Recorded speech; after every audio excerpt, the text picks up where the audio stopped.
Hey guys, David here, taking a break from doing all of that.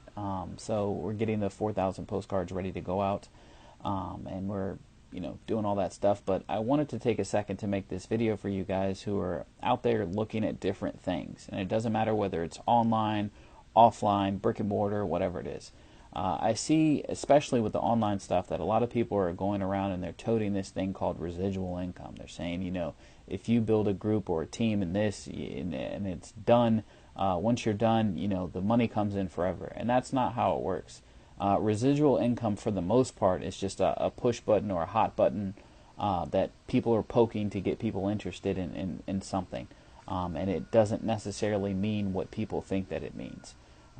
When I first bought real estate, now the first piece of property I ever bought, I was about 21 years old, and I bought a rental property, right? It was a duplex. Now, I bought this duplex thinking that this was going to be residual income. I'm going to buy this duplex, I'm going to live in one side and rent the other side out, which I did for several years, but it was a little bit more work than what I had thought it was going to be. I had tenants who didn't pay rent. I had to evict certain people. I actually had someone drink themselves to death in the unit that they were renting. And that was kind of, terrible. I've never dealt with anything like that before, but that's what happened. And I wasn't in a low-income area. I wasn't in some, ghetto or anything like that. I bought in a what was an up-and-coming neighborhood, and right now it's an established family neighborhood. That's what it was. But when I got into it, I thought, when I have this duplex, all I'm going to do is I'm going to buy it, and then people are going to move in and they're never going to move out, and it's going to be amazing. It's going to be this residual income that I'm going to have forever, and I can build an empire off of it. And that wasn't what happened. I ended up getting rid of it probably about 6 or 7 years later. It wasn't what it was cracked up to be. The same thing when I went out and I was like, all right, well, I know these timeshares are making money for the companies. Maybe I should buy some timeshares. And I went out and I bought a few timeshares. Long story short, I sold those as well. It wasn't what it was cracked up to be. And as I'm moving from that kind of real estate to commercial real estate, which I'm moving into in the next couple of years, I made a video about that. If you haven't seen it, just go to my channel and check that out. I'm wide open about what it is that I'm doing. I understand, based on my experience, what to look for, what's going to be happening, and how to actually set it up to where I get the results that I want. But they're not the results that, if you would have showed me this a couple years ago, I would have thought how the results are going to play out, or how money was made by doing that.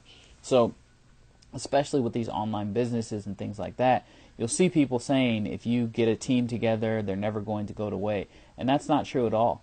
Kind of a short little story is, when I got started in an offline business, and you may have heard of this business, they sell soap and laundry detergent and stuff like that, I was really excited. And, I was like, well, this is my thing. And I had seen all these other people making a ton of money, and I was like, well, I'm going to start my own business like this, and then I'm going to do exactly what they did, and it's going to be these results, and I'm going to, quit my job. And they sold me on the whole dream, right? And it wasn't that it was a bad dream, it just was unrealistic expectations, or, unrealistic what was actually required, the mechanics, I guess. So I went out and I sponsored someone, right? It was the first person I ever brought into business, and when I brought him into business, he was excited. And he saw what I did. It showed the plan, draw circles, you get 6, who gets 6, or 3, who get 3, whatever BS it was, right? It's not real, or it doesn't really happen like that. It's usually you get 50 and no one else gets anybody, right? That's how it works. So what happened was, I got him in, he was excited. We're going to go out and we're going to show this plan, and we're going to draw circles, and we're going to be millionaires, right? And we did it. We did it for a little while, hard, and I didn't sponsor anybody else besides him up until that point. And he went out and he sponsored no one. He went and showed all of his friends and family, and nobody got in. And his enthusiasm for the business was gone. I was making a small portion off of what he was doing, a couple dollars, and that was my residual income. I thought that was going to be the beginning of my empire, and it wasn't. That residual income idea just didn't pan out the way it was painted on boards or in books that I've read and stuff like that. So I want you guys to understand, as you're looking at businesses, whether it be brick and mortar businesses like my business that I'm in right now, whether it be an online business, which I'm mailing out those postcards for, it is what you want it to be if you have the right view of it.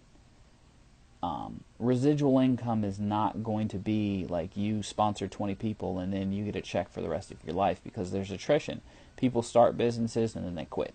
People are in businesses and they may stick around, but they don't do anything. So that you making money off of their efforts, in that symbiotic relationship, doesn't pan out the same way that they told you it was going to.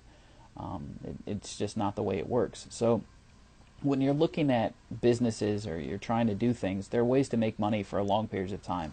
Those ways, and I'm sorry about that, they're actually mowing the lawn in the office park that we're in. They do this a lot in some of the videos, or quite a few of the videos. You actually see them out there mowing the lawn and stuff like that.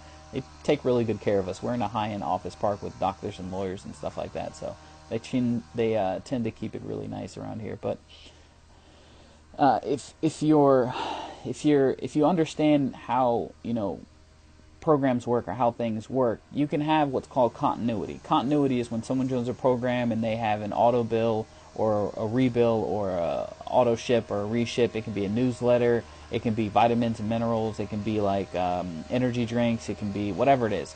That's continuity. That's not a residual income, because as soon as those people stop buying said product, that's it. Right? Now, there are great ways to build those in, because after a little while, those continuities should pay for your marketing and your advertising, and you can grow your business with a higher profit margin. But it's not residual. It doesn't come in forever. I get people through marketing and advertising into my salon, which I'm in the office of right now, and I love all of my clients, and I would love for them to come to us forever. But people move. People's budgets change where, hair is not a priority. Things happen, life happens, and some of those people never come back, right? They'll come for a little while and then they'll stop, or they come once and never come again, and none of that is residual, right? And it's the same business model. It's kind of a rebill, right? We do a service, they come back in a periodic time for another service, and we keep doing that as long as we can keep them around, right? As long as we can provide that value, or they see the value in what it is that we're doing, and it fits what it is that they'd like to do, they keep coming back. But it's not residual. So if you're kind of looking around for businesses, whether it be brick and mortar, online, whatever it is, make sure that the money that you're making is enough for you to set up your life. I invest in real estate, I invest in the stock market, and that's kind of more residual than this. It is. It's not that this isn't a great income stream, but there are ways to get better income as far as residual, and I mean real residual money, where you put it out and you make money, and it keeps making money for almost ever, right? If you're into the stock market at all, and I'm not trying to get you into the stock market, but there's a really good book by Jeremy Siegel. I'll link it below in the description, and he talks about dividend reinvesting, right? And that's the way that I go about making money through the stock market, and that's a great way to make money, and it's residual income. When you buy this stock, those stocks pay out on a periodic table, maybe quarterly, yearly, whatever it is, and you reinvest those dividends. And I won't ruin it or try to explain it because it's really complex. But so go check out the book if you want to. It's linked below. But what I try to implore in this video, or what I'm trying to get across, is make sure that you have your eyes open about these things and what it is that you're joining as far as businesses go, and that you really understand what residual income is, because it's not just a keyword or a hot button to push on people to take advantage of them. You don't want to do that. What it is it's not necessarily forever, right? So if we understand that it's not necessarily forever, we can take the steps to actually make the most out of the money as it comes in, and we can reinvest that different places to set up different income streams and continuously make money or create wealth, however you want to say it. So I'm going to get back to that. I'm going to get back to it. I got to get back to it. So I hope this video helped you out. Like if you like, comment below if you have any questions or anything that you want to say, and hit the link below if you're trying to join me in business and figure out why I'm doing that. Talk soon.